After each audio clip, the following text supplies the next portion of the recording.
মূলত আমার এখানে দাবি যে আমি পরিমণিকে নিয়ে একটা কবিতা লিখেছি এবং তার একটা তৈলচিত্র আমি করেছি। এটা তার হাতে তুলে দেওয়ার দাবিতে কিন্তু আমি আজকে এই প্রেস ক্লাবের সামনে বসেছি। আপনারা দেখতে পাচ্ছেন যে তার ছবিটা আমি এঁকেছি এবং তাকে নিয়ে একটা কবিতা লিখেছি। এটার কারণ হচ্ছে 2021 সালে পরিমণি যখন মাদক মামলায় জড়িয়ে যায় তখন তাকে গ্রেপ্তার করা হয়, তখন মিডিয়া পাড়ায় তোলপাড় হয়ে যায় এবং আমি কিন্তু এগুলো সব দেখি। দেখার পর আমিও কিন্তু আমার সংগঠন নিয়ে একটা মানববন্ধন করি। এই মানববন্ধনটা করি আমার গ্রামে। তখন কিন্তু আপনার বিভিন্ন চ্যানেলে এবং বিভিন্ন পেজে এবং খবরে কিন্তু এই বিষয়টা কিন্তু প্রকাশিত হয়।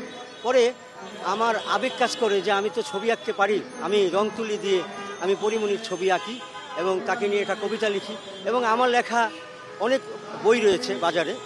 আমি একজন লেখক, তো আমি একটা বইও লিখেছি যেটা উৎসর্গ তাকে করব চিন্তা ভাবনা করেছিলাম গত বইমেলায়, কিন্তু আমি করতে পারিনি। তার অনুমতি ব্যতীত আমি করব না। এবং পরিমণি নিয়ে আপনি যে কবিতাটা লিখছেন সেটাকে আমাদের একটু পাঠ করে শোনাবেন? আমি পরিমণির খোঁজ নিয়েছি যখনই ছিল অমোঘ দুঃসময় পরীর ঠিক তখনই। কত ঝড় ঝাপটা গিয়েছে পরীর উপর, অপরাধী চক্রের শিকার ছিল অপরাপর। ঝাঁপিয়ে পড়েছি রাজপথে মানববন্ধনে, গাফফার চৌধুরী লিখেছেন কবিতা লাইনে লাইনে। অন্ধকার থেকে মুক্তির স্বাদ পরীর হাসি মুখে, আমার হৃদয় ক্যানভাসে আঁকা পরীর ছবি, মাধুরী মেশানো রঙে আঁকা যেন ভোরের রবি।